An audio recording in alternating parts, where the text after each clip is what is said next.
This version of the Bentley Continental GT has been around for 4 years, so we've had ample time to get acquainted with its gorgeous looks, finely crafted interior and effortless driving dynamics. But when Bentley said that there was a new speed version with 626 horsepower, we knew we needed to take another look.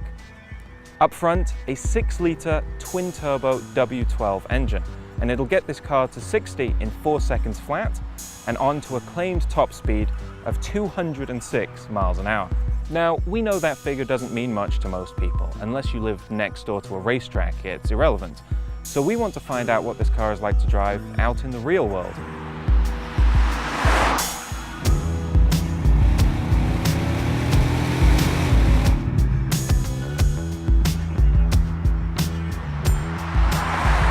The first thing you notice is that this car is pretty tame, almost normal feeling. Compared to some cars that have 600 horsepower on tap, it's remarkably civilized. There's no loping, hunting idle, there's no lurching transmission at low speed. The ride isn't super stiff and punishing.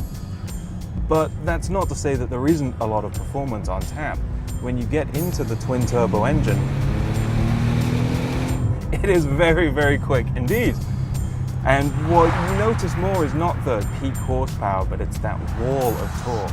You've got a peak of 607 pound-feet, and it's delivered almost consistently from 2,000 right up to 5,000 RPM. If some 600 horsepower cars give you like a slingshot catapult sort of feeling when you put your foot in it, this is more like a 747 accelerating. It's just an unending amount of power pushing you deeper and deeper into these massaging seats.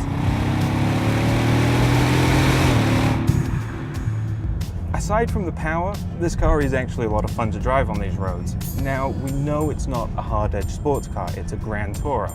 That's even in the name, Continental GT. But when you put the adaptive suspension in sport and push into these turns, it's really pretty impressive.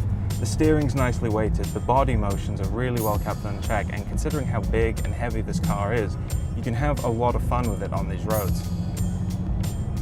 The one thing you do notice on roads like this is that this is a pretty big, wide car, and so when you get to some of these tighter bends that are blind and you're taking up almost all of the lane, you don't have the same confidence to push through quickly like you might in a narrower, smaller car, something like a Ford Fiesta ST. The 8-speed automatic transmission in this car is really impressive.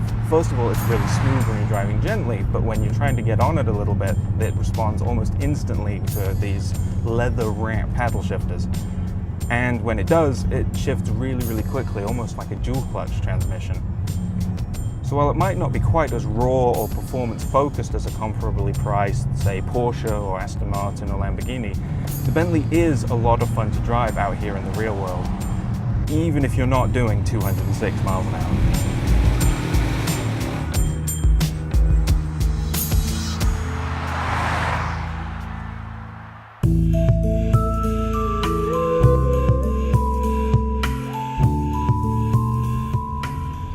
When you finish being a hooligan out in the countryside, the GT Speed reverts to being just as luxurious as any other Bentley.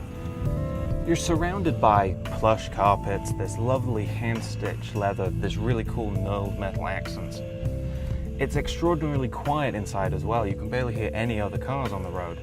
And the ride is so creamy, you'd think there are no potholes on any of these roads. Now, all of this costs a lot of money. This particular GT Speed with the options on it is $255,000. But what's special about this car is that it can do so many different things. It can give you near supercar performance and thrills, and yet it's also one of the greatest luxury GTs that you can buy. So Bentley has made fast, luxurious cars for a long time, but the 2015 Continental GT Speed still astonishes with the way it blends near supercar performance and faultless luxury. For $250,000, you can buy all manner of powerful and glamorous cars, yet few combine those attributes as well as does the Conti GT Speed.